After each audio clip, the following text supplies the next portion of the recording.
Hello guys, मैं मनीषा और आप सब कैसे हैं। मनीषा की कहानी में आपका स्वागत है। होप आप भी अच्छे होंगे, मैं भी बहुत अच्छी हूँ। तो गाइस अभी हो रहा है मॉर्निंग का समय। अब बज रहे हैं सुबह के 11:30। तो 11:30 बजे का टाइम है। मैंने लाइट जलानी थी यहाँ की और जला वहाँ की थी। तो अभी 11:30 बज रहे हैं। तो बस ये है कि काम तो वैसे ख़त्म हो चुका है मेरा। ऑलमोस्ट सारा खाना पीना हो चुका है, बच्चों को भी नाश्ता और अन्नू का लंच भी मैंने दे दिया है बना के। बस अभी ये है जो भी घर के काम होते हैं वो थोड़े कपड़े वगैरह वो उनमें टाइम लग जाता है, तो उसी में लगी हुई थी। तो कल भी वीडियो शूट नहीं हुआ, बहुत ज़्यादा थक गई थी। अगर आप मनीषा की कहानी पर नए हैं तो प्लीज़ चैनल को सब्सक्राइब कर लें, और अगर वीडियो पसंद आए तो लाइक शेयर कमेंट जरूर करें। मिलते हैं आगे वीडियो में, बने रहना। तो यहाँ पर मैं आ गई हूँ किचन में। अब मैं लगा रही हूँ सारे बर्तन, क्योंकि जो मेरे बर्तन धुले हुए रखे होते हैं वो मैं टोकरे से निकाल के अपना स्टैंड में लगा रही हूँ। अभी बर्तन सारे साइड में इकट्ठे रखे हुए हैं, क्योंकि अभी मेड आई नहीं है।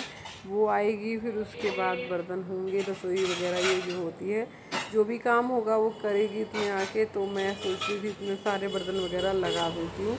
तो कुछ लोगों का यही क्वेश्चन होता है कि भाभी जो बच्चे हैं वो किसके ऊपर गए हैं, भैया पे गए हैं कि आपके ऊपर गए हैं। तो बहुत से लोग क्वेश्चन करते हैं इसी बात का कि दोनों बच्चों में भैया के ऊपर कौन सा बच्चा लगता है। तो भाई ये तो बिल्कुल ऐसा डिट्टो हो गया है कि एक बच्चा मेरा बिल्कुल अपने पापा की कॉपी ही लगता है, बातों से, चलने से, बोलने से, और उसके खाना खाने से, कपड़े पहनने से, यहाँ तक कि उसका हर तरह से वो अपने पापा की कॉपी है एक बच्चा। तो आप लोग भी कमेंट करके बताना कि आपको कौन सा बच्चा मेरा ऐसा लगता है कि जो अपने पापा की तरह है।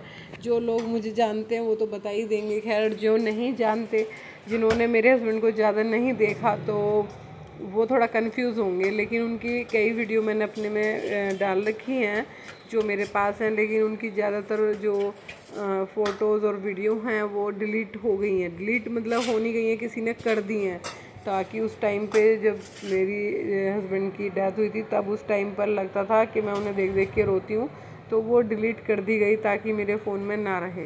तो फिर उसके बाद लेकिन जो है कौन सा बेटा आपके ऊपर लगता है वो तो आप भी देखते होंगे कि कौन सा मेरे ऊपर लगता है, वो तो कोई भी बता देगा। लेकिन अगर आपको लगता है कि कौन सा बेटा मेरे ऊपर गया है और कौन सा मेरे पति के, तो वो आप कमेंट में बताना। तो लेकिन उनकी परछाई है, जो मेरा बेटा है ना, सेम उन्हीं की परछाई है, सेम उन्हीं की तरह ही है वो। ऐसे ही मुझसे बातें करता है, ऐसे ही मुझे छेड़ता है, ऐसे ही मेरे को खाना पीना सब कुछ सेम टू सेम बिल्कुल वही है। अपने पापा की पूरी परछाई है वो। बिल्कुल उसकी बातों से, नेचर से, उसके व्यवहार से आपको वही लगेगा हूबहू, जैसे सेम टू सेम मेरे हस्बैंड। कई बार तो मैं ही धोखा खा जाती हूँ जब वो खाना वाना खाता होता है और मैं किचन में होती हूँ और वो मुझे वैसे ही करके कुछ खाने के लिए बोलता है, तो मुझे सेम बिल्कुल उसी वक्त ऐसा लगता है कि मेरे हस्बैंड भी ऐसे मुझे कहते थे, मिताली खाने में ये अच्छा, ये बुरा, ये कैसे। तो होता है ना, मिनट मिनट में याद दिलाता है। तो मेरे पति जब थे तो मुझसे कहते थे कि मेरी एक परछाई मेरे घर में आ गई है, मैं रहूँ ना रहूँ लेकिन तेरे साथ हमेशा वो परछाई रहेगी। सेम तुम कभी मुझे भूल नहीं पाएगी। वो जैसा मैं हूँ ना, सेम वैसे ही दिखता है, मेरे जैसे ही है। तो आप समझ गए होंगे कौन है वो। तो यहाँ पर मैं बता दूँ आपको, जो मुझे लगता है वो मेरा छोटा बेटा जो है बिल्कुल सेम टू सेम पापा की तरह है। आप उसको देख लो, पापा को देख लो। अगर आप उसके पापा की फ़ोटो बचपन की अब की देखोगे ना, तो आप पहचान नहीं पाओगे कि ये शुभ की फ़ोटो नहीं है। बिल्कुल सेम पापा भी ऐसे ही लगते थे उनके, जैसा अब शुभ लगता है। सेम फ़ोटो में मेरे पास उनकी बचपन की बहुत सारी फ़ोटोज़ हैं। तो जैसे हम कभी देखते हैं रात में बैठ के अकेले, तो उनकी फ़ोटो देखते हैं तो हमें लगता है कि बिल्कुल सेम टू सेम शुभ तो पापा की तरह ही है। वही वैसे ही खाना खाने की उसकी आदत है, वैसे ही बैठ के खाना खाता है, वैसे ही बातें करता है, वैसे ही सब कुछ, उसका व्यवहार पूरा वैसे ही है जैसे पापा का था। तो और जो अन्नू है, मतलब मेरा बड़ा वाला बेटा है, सेम मेरे ऊपर है, मेरी कॉपी है वो बिल्कुल। वो लोग देखते ही पहचान लेते हैं कि ये सेम टू सेम आपकी तरह लगता है। जब अन्नू हुआ था ना, बिल्कुल ऐसा लगता था जैसे मैं ही हूँ, मेरा फेस एकदम।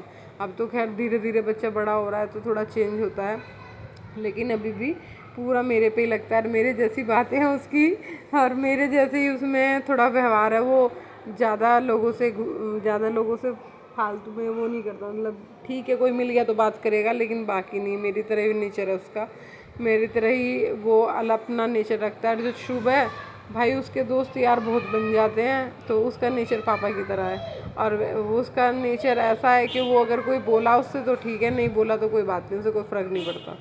वो मेरा नेचर है। मैं भी, कोई मुझसे बात करना पसंद करता है तो करती हूँ, नहीं करता तो मैं नहीं करती। तो वो उसमें दोनों में ये है कि एक मम्मी है और एक पापा है, दोनों का मिला जुला सा हिसाब है हमारा।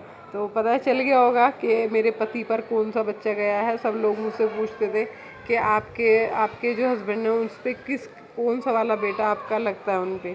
तो मेरा छोटा बेटा लगता है मेरे पति के ऊपर, बिल्कुल सेम टू सेम। ठीक है ना, आप भी नोटिस करना वीडियो में कभी। वैसे वो वीडियो बनवाता नहीं है, उसको ज़्यादा पसंद नहीं है वीडियो बनवाना। वो कहता है मेरे को नहीं पसंद, आप मेरे को वीडियो में मत लिया करो। तो इसलिए वो ज़्यादा आता नहीं है। तो यहाँ पर मैंने धोए थे कपड़े, और सारे कपड़े सूख गए थे, कल के कपड़े धुले हुए थे। तो ये अब मैं सब तय लगा रही हूँ, बच्चों के अलग और अपने अलग, दोनों बच्चों के अलग और अपने अलग। तो यहाँ पे भाई हो जाता है बहुत ज़्यादा हैटिक। कपड़ों का काम मुझे सबसे बड़ा काम लगता है, क्योंकि कपड़े एक बार संभाले में आ जाते हैं तो सब कुछ संभाले में आ जाता है। तो मैं यही सोच रही थी सबसे पहले कपड़े निपटा लेती हूँ, सारा काम निपट जाएगा। क्योंकि फिर अब देखो जन्माष्टमी भी आ ही रही है, त्यौहार तो आ ही रहे हैं सारे। तो जन्माष्टमी पे भी होता है, थोड़ी साफ़ सफाई होती है, घर की त्यौहार है। तो उस करके ये होता है, मेरा जो कपड़ों वपड़ों का काम है वो एक साइड कर देती हूँ मैं। तो अब मेरे जो भी कपड़े होते रहेंगे, राखी का तो मेरा पूरा ख़त्म हो गया ना। अब ये है जो कपड़े होते रहेंगे थोड़े थोड़े, मैं हर दूसरे दिन उनको धोती रहती हूँ, एक दिन छोड़ के एक दिन मशीन लगाती हूँ, मतलब डालती रहती हूँ और धुलते रहते हैं। तो बस यहाँ पे सारे कपड़े वगैरह हो जाएंगे तो फिर मैं यहाँ पे सफाई कर लूँगी। अभी तो फ़िलहाल मैं ऐसे ही झाड़ रही हूँ, जब सारे कपड़े वगैरह रखे होंगी अभी तो यहीं पर हैं, फिर उसके बाद अच्छे से सफाई करूँगी, और फिर उसके बाद ही काम पूरा मेरा होता है। तो यहाँ पर अभी जो है अन्नू की अलमारी जो है और शुभ की अलमारी अलग है, लेकिन क्या होता है वो दोनों एक ही में घुसेड़ के रख देते हैं। कभी कभी ऐसा होता है, जैसे होता है ना, मैंने कपड़ों की तय तो लगा दी, कोई आ गया तो मैं उसके साथ बातें करने लगी या बिज़ी हो गई, तो मैं कह दूँगी बेटा ज़रा अलमारी में कपड़े रख दो, तो वो कपड़े अपनी एक ही अलमारी में रख देंगे दोनों। और जबकि दोनों की अलग अलग है, मैं उसमें से देख रही हूँ कि अन्नू के कपड़े कौन से हैं, शुभ के कौन से हैं। तो यहाँ पर जो अन्नू के हैं वो मैं निकाल के बेड पर डाल रही हूँ, ताकि वो अन्नू की अलमारी में लगा सकूँ। क्योंकि फिर एक साथ मिक्स हो जाते हैं ना, तो सुबह को बहुत दिक्कत होती है। तो इसलिए मैं अन्नू के अलग रखती हूँ, शुभ के अलग रखती हूँ, ताकि बच्चे अपना आप से ही कपड़े ले लें। तो नहीं तो फिर मम्मी मम्मी करते रहते हैं, मम्मी कपड़े दे दो, मम्मी ये दे दो, मम्मी वो दे दो। अब मैं सुबह सुबह कितना करूँ, तो इसी करके मैंने इसके कपड़े अलग कर दिए, उसके अलग कर दिए, दोनों के अलग अलग कर दिए। तो बस यहाँ पे मैं अन्नू के कपड़े अब सारे निकाल के तय लगा के एक साइड में रख दूँगी, ताकि इस अलमारी में सिर्फ शुभ के और मेरे ही कपड़े रहें। क्योंकि इसमें ना शुभ के एक साइड होते हैं, मेरे एक साइड होते हैं, लेकिन अन्नू के मिक्स हो जाते हैं। तो इस करके मुझे अन्नू को अलग रखने पड़ते हैं, क्योंकि अन्नू को फिर सुबह को देर होती है तो वो भी दिक्कत होती है। तो बच्चे जब जाते हैं, जब तसल्ली से सब काम ख़त्म होता है। देखो सारा सो सा के बिस्तर पड़ा होता है, क्योंकि क्या होता है एसी पूरी रात चलता है, तो ये जो है कंबल वगैरह ओढ़ के ही सोते हैं। अगर एसी चलेगा, बंद कर दो तो गर्मी लगती है, और चलता है तो ठंड लगती है। तो इसलिए एसी के जो कंबल है हमारे परमानेंट बाहर रखे रहते हैं। तो ये दोनों कंबल, एक अन्नू का है, एक शुभ का है। और मैं जो हूँ शुभ के में सो जाती हूँ, अन्नू का लेते ही नहीं, मैं अपना निकालती नहीं हूँ। क्योंकि बेड पे फिर 3 कंबल अगर लेके सो ना, तो फिर दिक्कत होती है, मतलब जगह कम पड़ जाती है।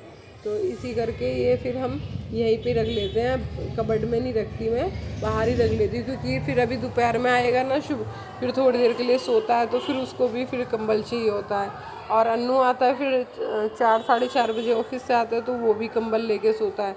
मतलब बच्चों को एक आदत है, प्रोटेक्ट होता है ना, जैसे कि हमें कपड़ा ओढ़ लिया हम प्रोटेक्ट हो गए, वैसे उनको एक आदत है कि कपड़ा लेके ही सोते हैं। कॉटन की चादर वगैरह में ठंड लगती है तो वो कंबल ही लेते हैं। तो फिर मैं यहीं लगा के तय लगा के रख देती हूँ, ताकि अलमारी में से बार बार निकालना ना पड़े, बच्चों को यहीं से उठा लें।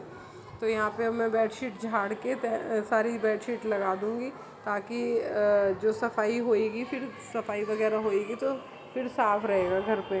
तो बस यहाँ पर ही आज का काम इतना है, घर में कितना करें। तो अगर वीडियो पसंद आए तो लाइक शेयर कमेंट करना, नए चैनल पे सब्सक्राइब कर लेना।